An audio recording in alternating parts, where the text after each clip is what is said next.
practices in Alberta, has been doing it for years. One of the more, I would probably say one of the most respected lawyers in our fine province, at least superior to me.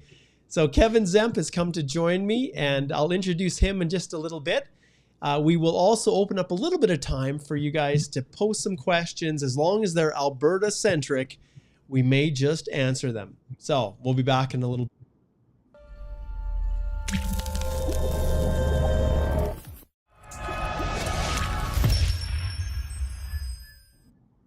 All right. So as I indicated, I am super happy to be back, and I've tried to get this character right here to join me for a long time. Kevin, welcome aboard. Thank you, Mark. I'm glad we're finally able to connect. Yeah, I tried to get him on the podcast. The problem is his practice is just so massive that, even carving out this time was a miracle. So I'm grateful to have him join me. Kevin is a past chair of the National Canadian Bar Association, the National Immigration section. He has been heavily involved at all levels of the Canadian Bar Association, as well as a frequent speaker all over the planet. And like I said, one of the most respected lawyers in our fine country, let alone Alberta. So it's a privilege for me to have him come on and for us to talk about the crazy things that are happening here in Alberta. What's your thoughts on what's going on here in Alberta? Definitely not pro-immigration, I think. No, in fact, I've had a saying for years in dealing with clients that if you're always going to be frustrated if you think common sense will apply. And that has been really true the past 30 years. And I think now it's even more so. It just doesn't make sense. It doesn't make common sense. Yeah. And it's interesting, I'm serving as the national chair myself right now. And I'll be honest, I'm getting a little bit jaded.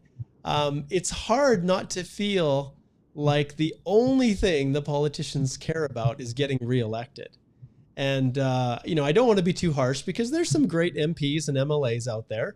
But boy, the more I see what motivates the development of immigration policy, it's public shaming in the media. It's seeing an election coming. It's the polls that are trying to, interpret where you're sitting. And if it looks like you're down and it looks like you think you're going to be able to get some votes, then that tends to drive the decision-making, not only at the federal level, but right here at home in Alberta.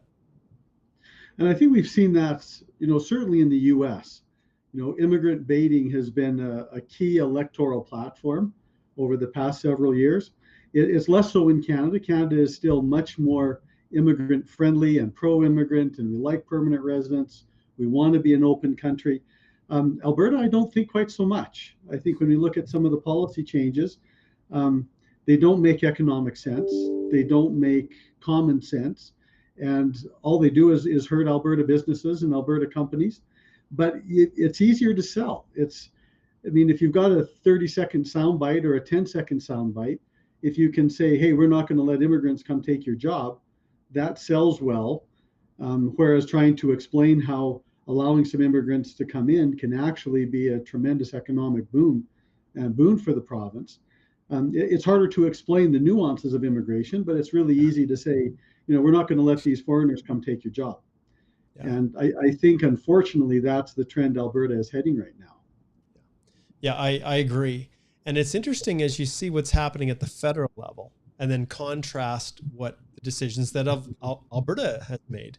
And, when the vaccine starts to, get rolled out and hopefully this pandemic starts to lift, the question is what our province is going to do, whether they're going to open things up quickly or whether they're just going to use this as an opportunity to keep these more tighter restrictions in place. So why don't we just talk about some of the things that have been most notable in the news? And I think the first one that has caused probably more frustration and more anxiety for Alberta-based employers is this do not process list.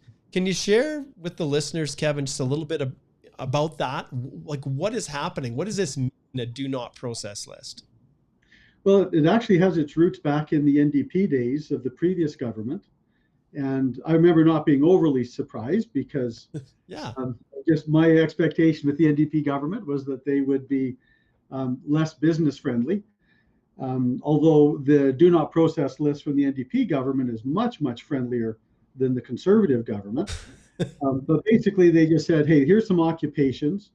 We have too many people unemployed that can do these jobs, so we're not going to allow any LMIAs. Which, once again, if you've got a 30-second soundbite, that plays well on the news.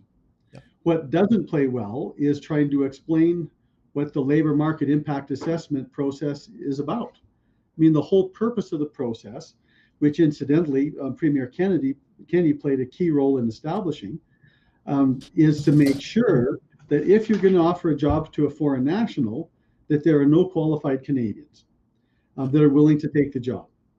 And so the whole process of the LMIA, or Labor Market Impact Assessment, is Service Canada has some very diligent, and some would say, too diligent officers that will review every employer's application and want to say, and will ask very blunt questions as to why can't you find a Canadian to do this job? And I want you to prove it. I want you to advertise. I want you to give me a list of every single person that applied and an explanation as to why they weren't qualified. So a fairly high standard. And so the whole process is established to make sure that there are no Canadians that are missing job opportunities. And that's fair. As Canadians, we should have the right to have first take at available jobs. But if I don't have the skills, if I don't have the ability, or quite frankly, if I just don't want it, that job shouldn't have to sit vacant until I finally change my mind or somebody else decides to take it. So there's actually a real wisdom in the labor market impact assessment process because it allows some elasticity to the immigration system. You can contrast to the US system, which really doesn't have that type of a system.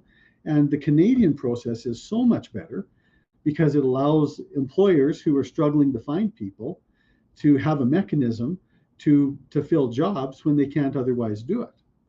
So, I mean, it frustrated me to no end when the NDP came out with this program, because what they're essentially saying is, we don't think the system works.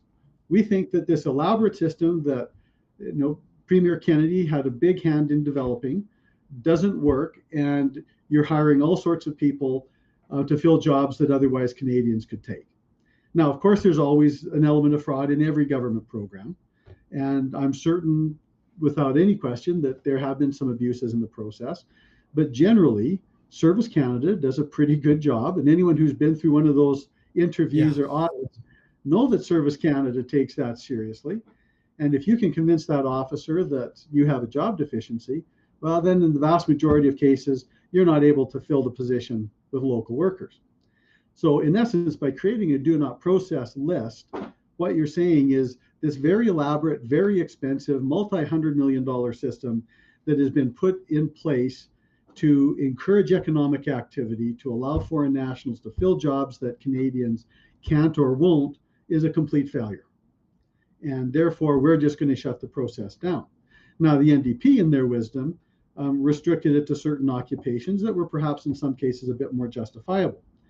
One of them that really frustrated me was I had a company contact me, an international company. They wanted to set up operations in Alberta and provide this unique equipment repair process that wasn't available in Canada. They couldn't hire Canadians because it didn't exist here. They didn't know the technology, but they wanted to come set up a company, bring in a couple of workers, bring in some people that were experts in the field, create a company, and be able to offer this service to Canada. Well, Canada had the do not process list, and all of those occupations fell in that, right on that list. So I had to tell them, no, I'm sorry. I mean, unfortunately for most of their workers, the intercompany wouldn't work. And so they didn't have the option. They couldn't bring some of their key people here because they weren't eligible under the do not process ban that had been imposed by the government. But I did say, but every other province would allow that. And so instead of setting up a company here that would have employed between 10 or 15 Albertans. And that's what I was going to ask. I was going to ask how many jobs were they going to create? But because of this, slamming the door shut on particular occupations, now we've lost out on that opportunity. So you use about 15 jobs. Yeah, they wanted to bring in 3 specialists to work with and train Canadians. Yeah. But because they were on the list, they couldn't come in. We couldn't get the LMIA. They didn't want to go through the uncertainty of, trying a significant benefit or some of these other processes, especially because, it's hard to get a significant benefit if the provincial government has said, we don't want these people. Yeah. And so they instead said, well, we're thinking of Alberta or Ontario. We're happy with either. And so it was a very easy decision for them to go to Ontario. Yep. So there's up to 15 jobs that this program that the NDP government was pitching, hey, we're going to make sure that none of these evil foreigners are going to come take Canadian jobs, ended up costing 15 Albertans a job, a good paying job. Yeah. They could have been trained, developed a good skill set. But instead, those jobs all went to Ontario. Yeah, and we'll let those. You have to tell those guests to stop calling you, Kevin. So we'll bring those in. They got to leave comments in the comment feed here versus the telephone. Maybe the technology will advance to the stage where we can bring them in live on the phone. But at this stage, we'll have to let them come. Just text their comments. So as frustrated as I was with that process, I was horrified by what the Alberta government has done now, which is far, far worse, far more encompassing than what the NDP government had done, and in my view, far more damaging to Alberta businesses. And I'll give you a couple of examples. So now instead of a do not process list, there's so many that are barred, they have just created we'll let you process these. Yeah. And there's a handful here and a handful there. But the vast majority of people that otherwise would have come and been able to show that there's no qualified Albertans or Canadians even to do this work are now no longer eligible, at least under the LMIA program. So for example, I've got a client who's in his 80s, runs a retail shop in a small center, has a terrible time trying to hire Canadians. Because everybody wants to work in the big centers, and when people graduate high school and they're in a position to be there full time, they don't want to sit around small town Alberta. So he advertises every day of the year in 3 or 4 different places. He offers above prevailing wage, so well above minimum wage, and still can't find people. Now he's in his 80s. It's about killing him to try to run his shop. He had a couple of LMIAs in process, but now of course those are all frozen. So what does he do? Does he, continue working his 60 hours a week and suffer a heart attack at age 80? Does he close, which is probably what he's going to have to do, because he simply cannot get Canadians, particularly with CERB, that are willing to come and work. Even though he pays more money than what CERB would offer, if I can sit home and play Fortnite all day, why would I want to do that for another couple of $100 a month? Yeah, we're seeing this, Kevin, across the board. Like I have a friend who, on the CERB discussion here, who has a farm in rural Alberta, and 3 of his hired men just basically went home when CERB was announced. And these were Canadians working, and they made a little bit less than they did, working for him. But like you said, their gaming skills are incredible now. And, unfortunately in his situation, it's ag, right? So it's not on the banned list. So we were able to get a labor market impact assessment and then find someone who was already in the community that was keen on taking a position with him. But we're seeing this across the board. And it's so hard because, like you identified, the nuances of why a foreign worker program is advantageous and beneficial economically to our province is lost on many people, because all they see is someone coming in and taking my job. And obviously in an economy that's been decimated because of the drop in oil prices and that industry that's been the lifeblood of our province, it freaks people out. For sure it does. When you're used to making 6 figures and now you take whatever job you can to make ends meet, you need to find someone to blame, right?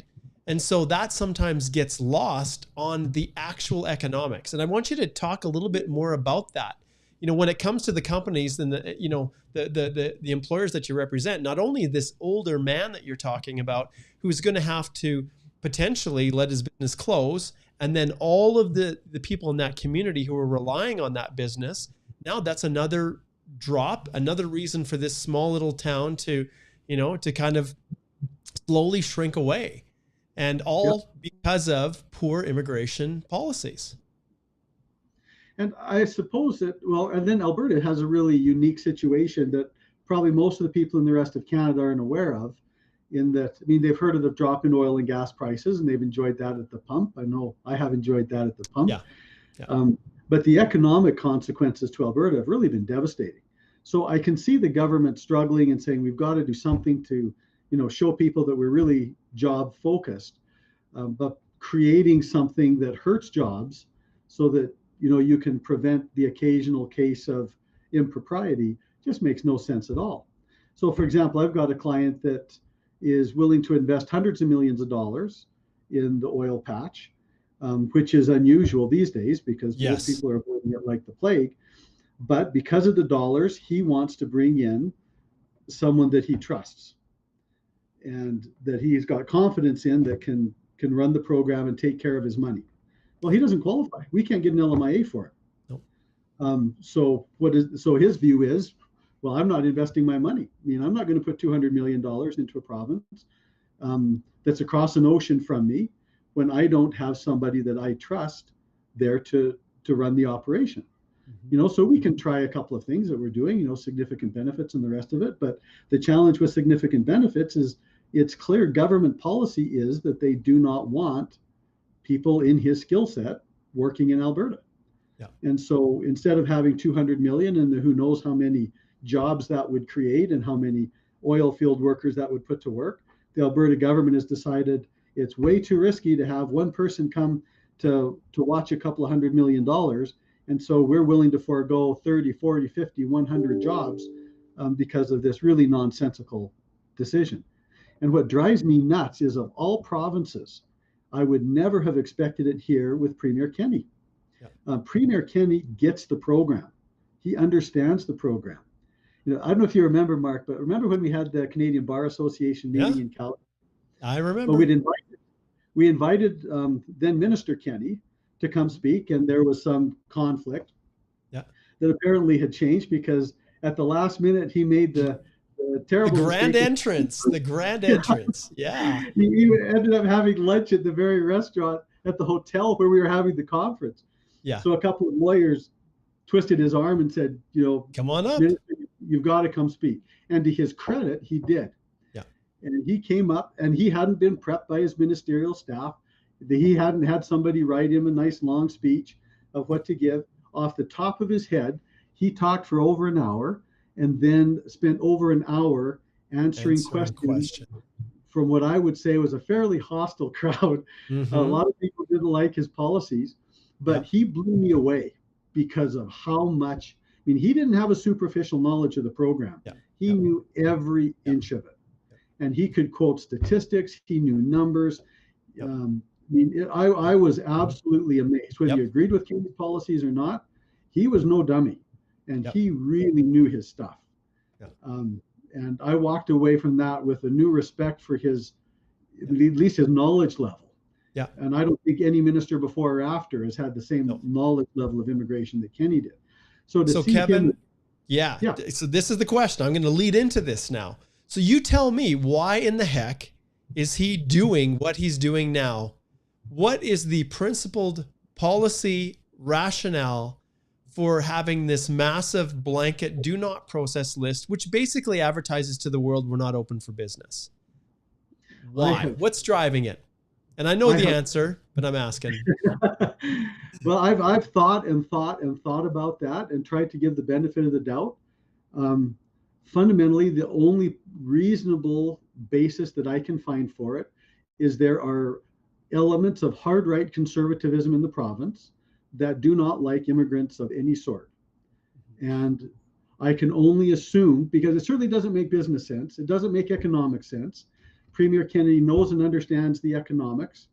There are only two rationales. One is that there's a hard right component in the cabinet that say we don't like immigration of any sort. We can't really say that publicly, but we can get away with restricting this. Because if you restrict this, you restrict the ability of people to qualify under AINP. Chokes it off. Has a huge ripple effect.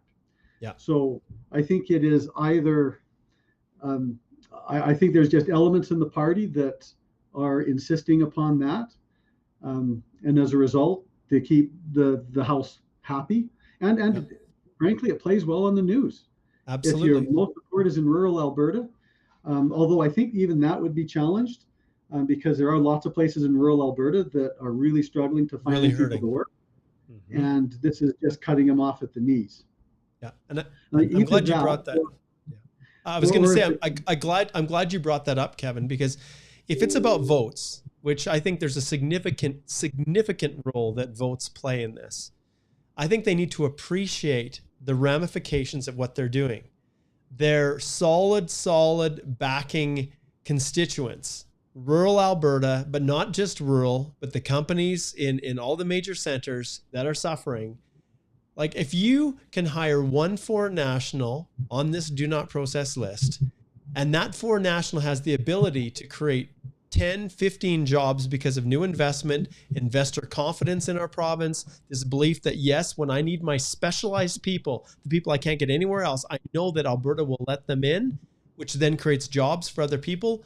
I want our province to understand that they are actually going to lose votes. This is not a situation of the absolutely. general populace that is not going to vote for them. It's people that desperately need a change. And if they say this administration is not supporting them, then good luck. Maybe we're back to another NDP government, Well, right? apparently they're more friendly to business than the Conservative government is, at least How based on this. ironic.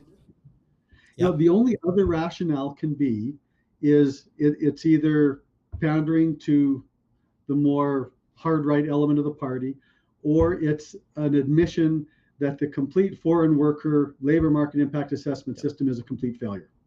Yeah.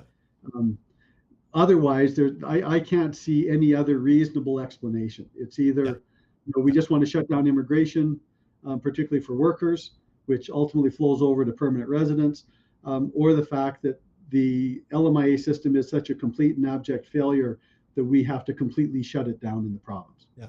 And I want to kind of decompartmentalize what you've just said there in terms of the program failure. So if we're to break this down to layman's terms, what they're saying is that we believe employers are lying to us. We Yes. believe that when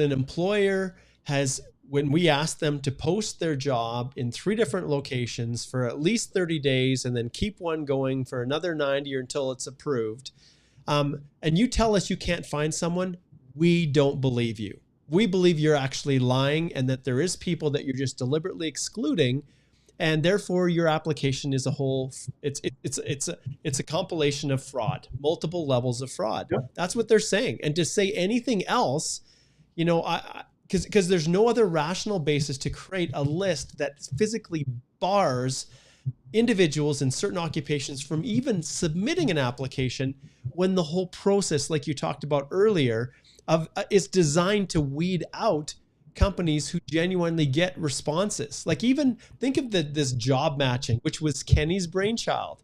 That's His right. little eHarmony, whatever you want to call it these days for employers and employees, like that was his brainchild. And his main concern, I remember I had this series of tweets with him about how he wanted to, and I don't want to put words in his mouth in case he ultimately watches this, but the concept was finding a way to tie EI benefits to applying for these jobs that are available. So finding a way to not have people who genuinely could be working sitting receiving a handout. And how ironic with our federal government right now, how enabling they have made this whole system to people who just who truly don't want to work. Now, I'm going to leave aside all of the decimation of industry, the service industry, all those places that genuinely are suffering, the employees that are suffering because those industries have been shut down by law, at least during this pandemic. But I just look at this whole interplay of everything from what the federal government has done and how, and then on top of it, they're preventing employers from going out to try to find people. And when Canadians have an alternative, that, hey, if I'm in an entry level position, I can probably make more on CERB and doing some odd jobs under the table, and not paying any tax. If there ever was a time, particularly for low-skilled workers, where we desperately needed some, it's now, because we've created such a tremendous disincentive to Canadians not to work. Now, the response is, well, then you just need to raise the salary. I'm sure my example of the guy running the store in small town Alberta, if he would offer $100,000, he'd probably get somebody. That food, If he could close after his first monthly paycheck, he could shut down the business and go bankrupt. Yeah. So it's hard to compete with the government that can print whatever payroll it wants to print. Yeah. I remember, Kevin, I was actually in a stakeholder meeting with the ag industry when then Minister Kenney came to Calgary. And it was everything from the Cattlemen's Association, the beef producers, the hog, the poultry, chicken, the egg folks. And they described the struggles that they were having at that time filling positions. And the response that came back from Premier Kenney was that they needed to consider raising their wages or consider automating their systems. And so for the egg producers, there's lots you can do to automate, right? To that process. But the feedlots, with the cattle, the Cattlemen Association, even the hog producers, like you need real live bodies to do this stuff, And so it was quite revealing to me at the time. And as I look at all of the things that are happening right now, when businesses are genuinely do not have cash, like it's been sucked out of them because of this pandemic, like that's just not even on the table. But still, the foreign worker program mandates a prevailing wage, and you can't even submit. This is something that's not advertised. You can't even submit your LMIA unless they're paying a prevailing wage, which is often $1 or $2 on the low end than what the entry-level wages that you'd pay your Canadians. So there's a disincentive built in already, a surcharge, a premium, let alone the $1,000 per labor market impact assessment per candidate that employers are having to pay. So here's my wish list, and we'll transition to the PNP here in a second. But my wish is that instead of spending so many resources and so much money on explaining why the do not process list is good, in turn that around and actually educate people to the real value of the foreign worker program and why it makes solid economic sense, right? And so that's my thoughts, and maybe I'll end my thoughts on our do not process list on that note. Any last comments on that lovely thing? Just on that is that also, I mean, and that's what you often hear from politicians is if you're having trouble finding workers, you just need to increase the market, your salary. And yet the reality is, so for example, the agricultural industry, the Alberta government just last week published their updated stats on some of the basic agricultural products. Virtually all of them have significant decreases from last year. So for example, cattle are down 17%. So if I'm trying to hire people, I've got to not only beat CERB, I not only have to beat CERB, but I have to pay enough of an incentive over and on top of that, that somebody will actually leave their house and leave Fortnite behind for the day to come out and work. Plus I have to do that when all of my costs have stayed the same.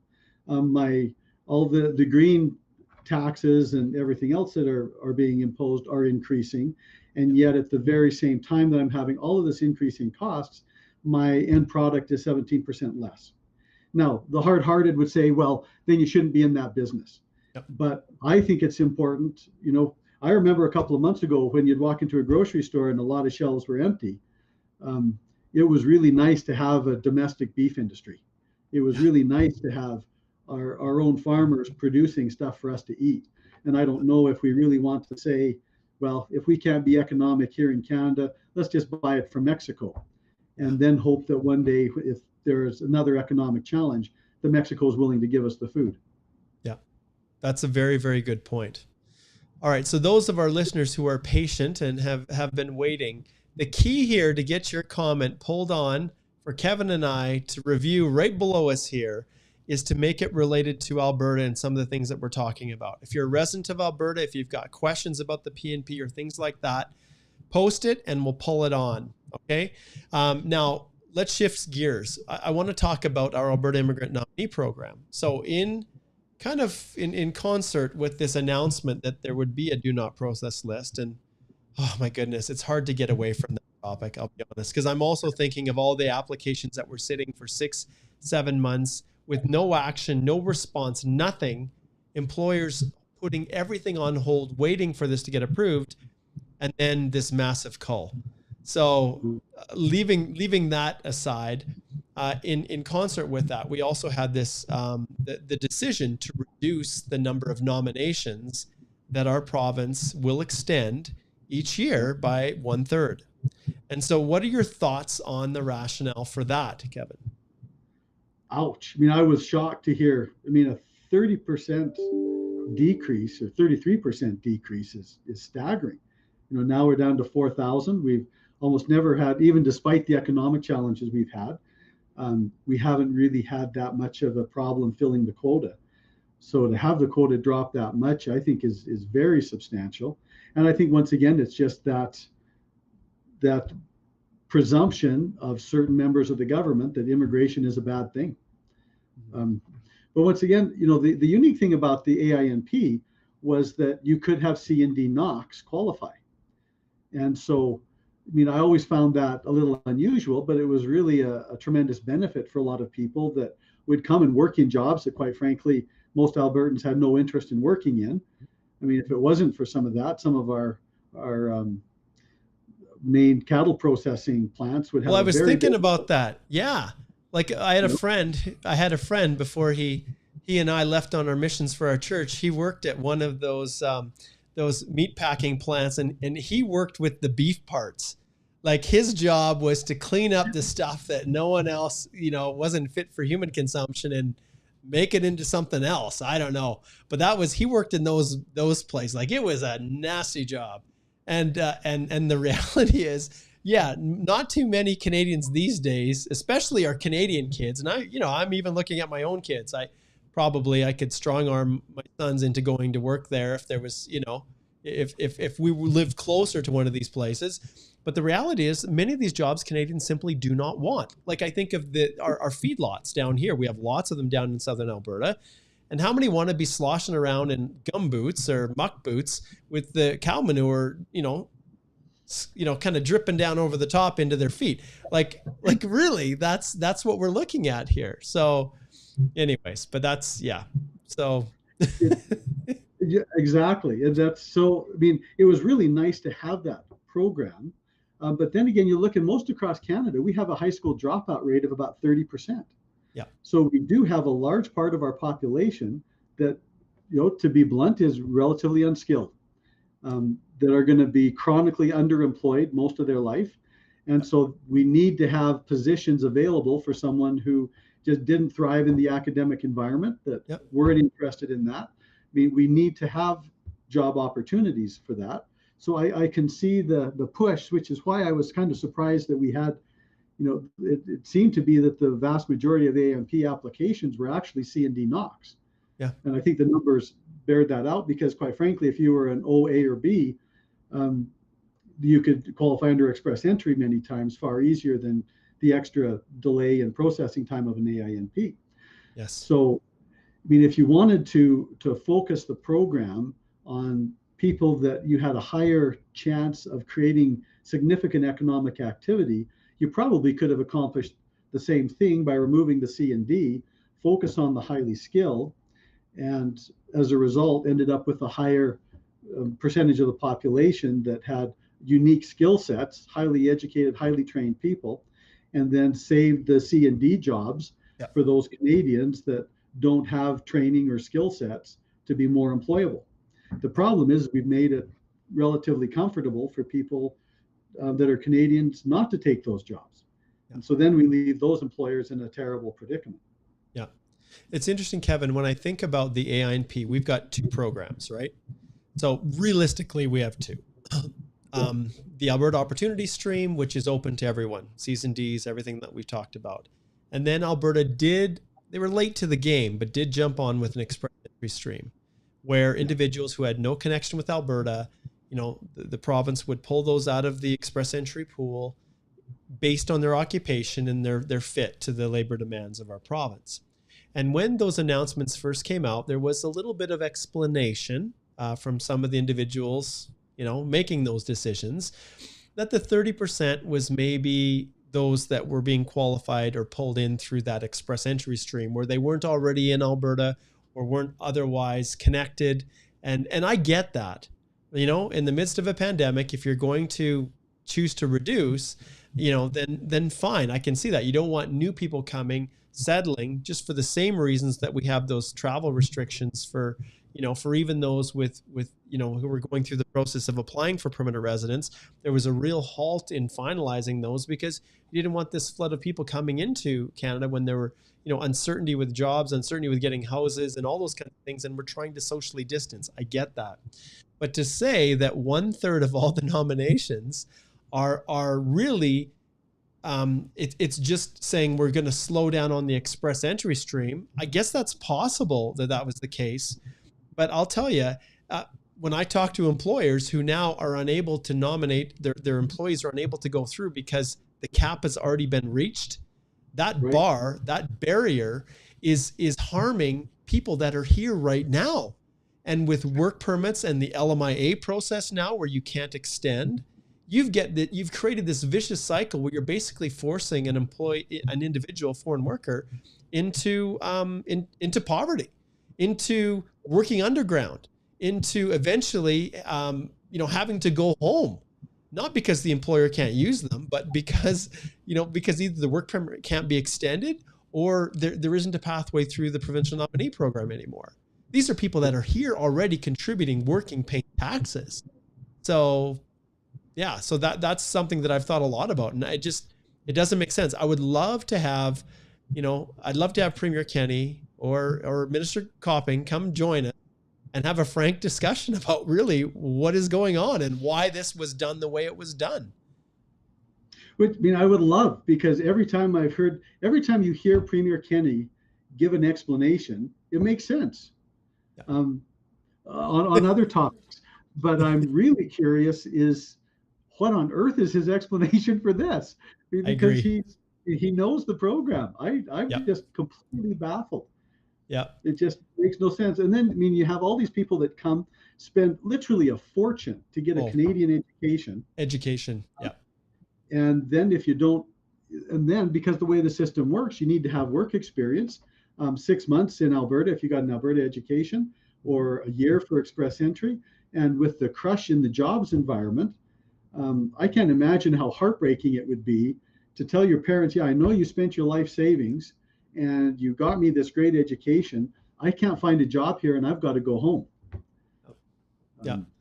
I think that's going to be an increasing problem for a lot of people because we have such huge numbers of foreign students coming in now, which is a tremendous benefit for the budgets of most of our universities. Mm-hmm. But, their path to permanent residence is no longer assured by any stretch. Yeah, no, not at all. Yeah, that's a whole different discussion, the plight of international students, I think, is going to be a topic that I'm going to cover in future Immigration Nations. But my goodness, it's no one could have predicted this pandemic hitting us the way it has. No one could have predicted that it would have lasted as long as it has or had the impact. But yeah, you think of just the number, whatever cohort, international students, the foreign workers in each province, anyone who's here on temporary capacity is really, really struggling. And even those, as we've seen, who've submitted permanent applications, paper-based ones, even through the AINP. And if you no longer have your job, the AINP is being very, very, well, I'm not going to say cruel, but they're taking a very strict stance on the requirement that someone be able to demonstrate they can economically establish in our province. And so if you're temporarily laid off, even though you have a PNP application that's been sitting there, should have been approved in April, but nothing happened and it's still sitting, and your employer now, your work permit's expiring, all of those ripple effects that are happening, it's just sad. It really is. Mm-hmm. So we've got Cheaton here. Now I think Cheaton has probably come on a little bit late in the game, but he's got a good question here. So we'll see what you have to say. I'll just read it out. I know it's kind of tiny print, hey? It says, how is Alberta politically? Is it more left or right leaning or moderate? And then he says, how is it impacting on immigration and the life of immigrants living there? So this is a really big one. What do you think, That's a Kevin? big question. And I think my answer is going to be, if you'd ask the average Albertan, I think they'd say, oh, we're far center right. Not far right, but we're center right. I would say in some areas we're to the right of center, but in other areas we're far to the left of the NDP. So for example, with restrictions on foreign workers and with the do not process list, now we make the NDP look like chumps on that.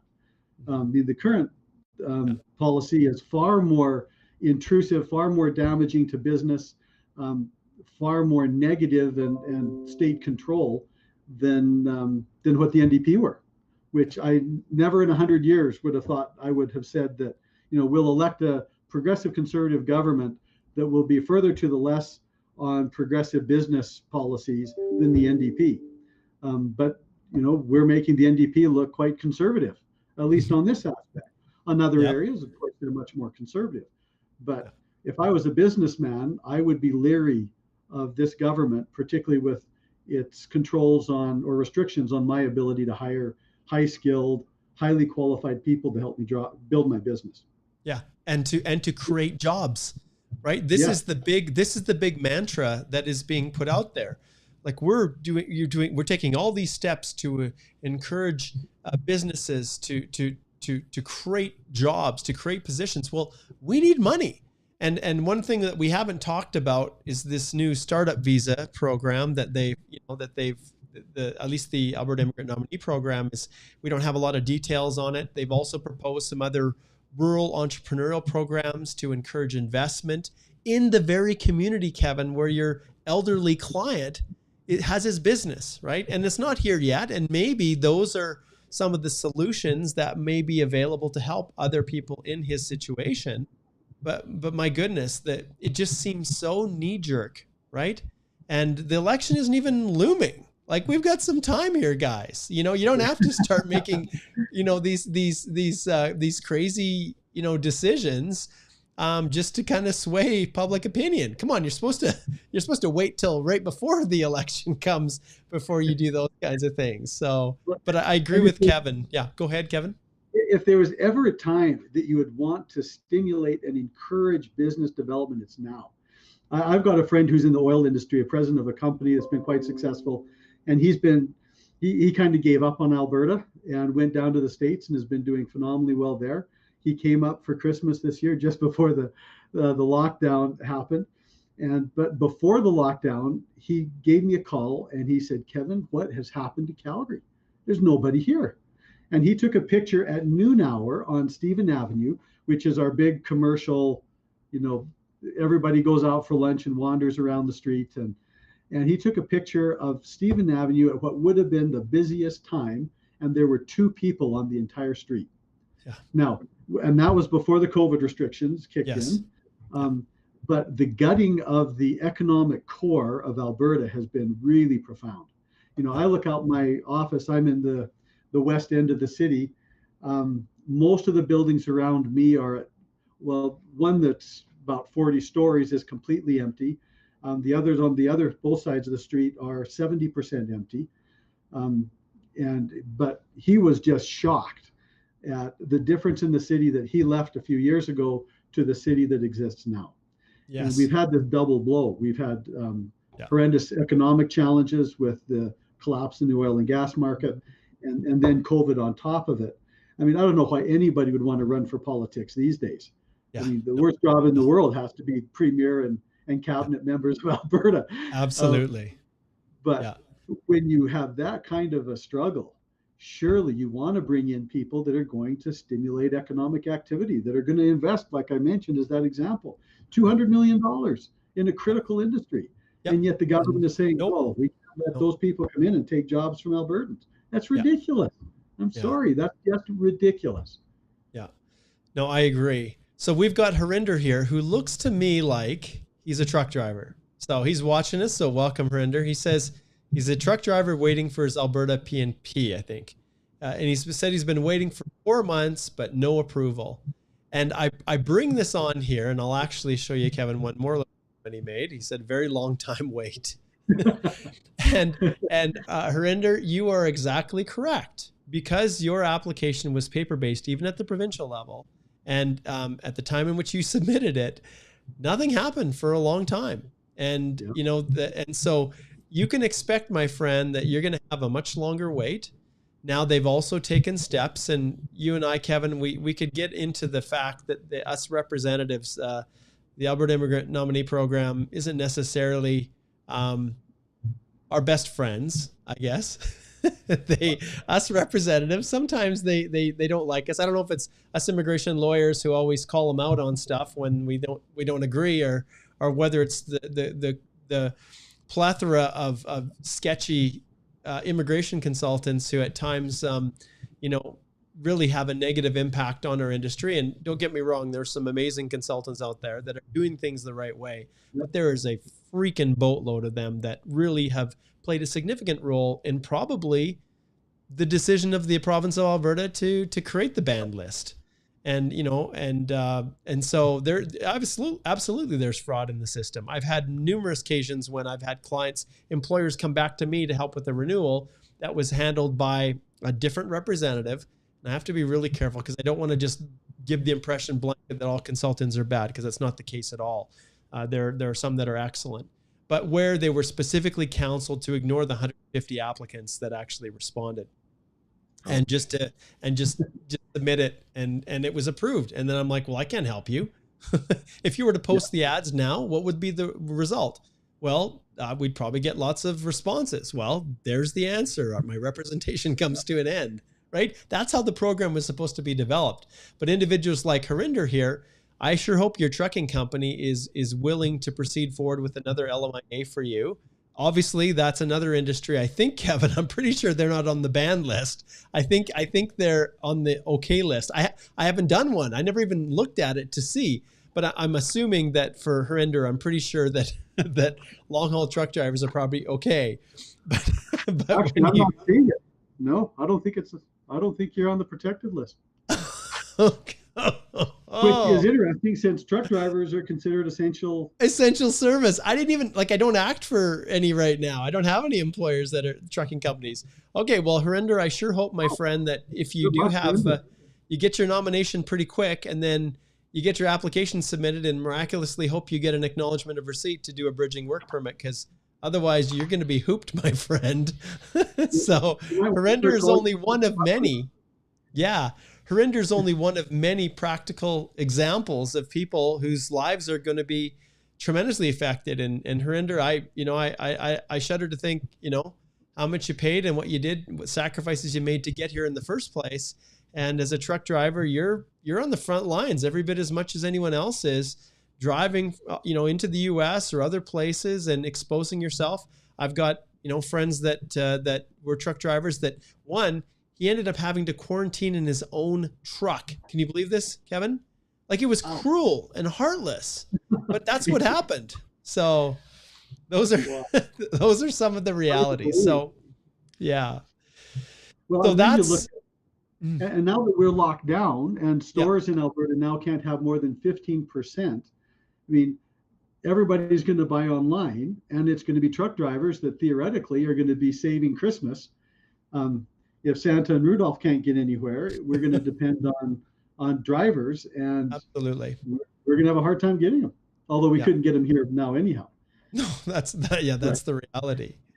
So we'll pull in one last question here, and we'll kind of wrap up with this one. It's a little bit out there, but hey, it's open. So Cheaton's back again, and he says, are there any special provincial programs for sponsoring parents of Canadian citizens or PR holders? Is the process predictable and reasonable? So one thing Kevin and I can confirm is that no, the province does not have any family class type applications. And it wasn't too long ago. Well, was it within the realm of our memory to remember the less than stellar success of the other family class application that they had created, and which basically sunk our provincial nominee program with applicants and took them a couple of years to climb out of it. The demand, my friend Cheaton, just like you, to bring parents and grandparents to Canada is one of the most difficult issues that the government has to deal with, because the demand so far outstrips the number of spots that are actually available that it's just going to be super, super tough. So is the process predictable? Not on your life. And reasonable? Probably there's many people would say it's completely unfair and unjust.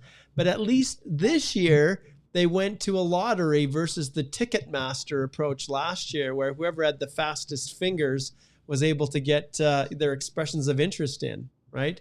Any thoughts on that, Kevin? Should Alberta open up a parent-grandparent program? And what's the likelihood of our current government doing that? I'd say 0 to none. Yeah. Is there a negative? Yeah. And the rationale makes sense. I mean, your parents and grandparents tend to be older, less of a working career, and higher social and health costs. Yeah. So they tend to be very expensive. I mean, I really feel for all my clients that have a parent that's alone and was just widowed, that's stranded. And I mean, they're just really heartbreaking stories. But from a taxpayer standpoint, they tend to be expensive. Whereas if you get somebody at 25 or 30 and they've got 35 years of paying taxes, that's a pretty good deal. But someone who's going to come in and, if they work at all, work for a few years and then cost significant amounts of health care. I mean, that's the practical, heartless consideration. Yeah.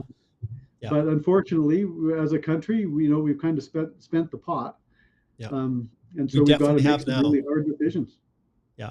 Yeah. The reality is, in many respects, the federal government's policy on expanding the levels makes perfect sense, because the level of debt we have accumulated throughout, with all these CERB benefits and, and all the money that has been spent to try to prop up business and to navigate our way through this, is going to take years and years. And our kids, Kevin, we both have big families. Yep. My kids and your kids are going to be paying for this for years to come. Well, so, Mark, you're an optimist. Our grandkids are going to be paying for it. Good point. Good point.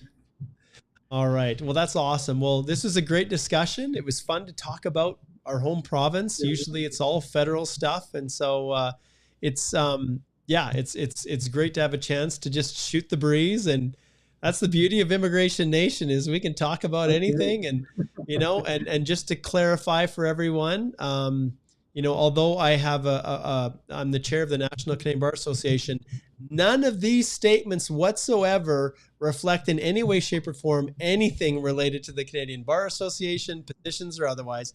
These are solely mine, and I'm pretty sure Kevin can confirm these are solely his opinions and don't reflect anyone else. All right. And that's the beauty. We're all free to have our take on this. So thanks so much, Kevin. It was great having you, and have a great Christmas with your family. And I wish you all the best as we try to navigate our way through these hopefully final legs of uncharted waters. I hope so. Merry Christmas. Merry Christmas. Take care. You bet. Bye-bye.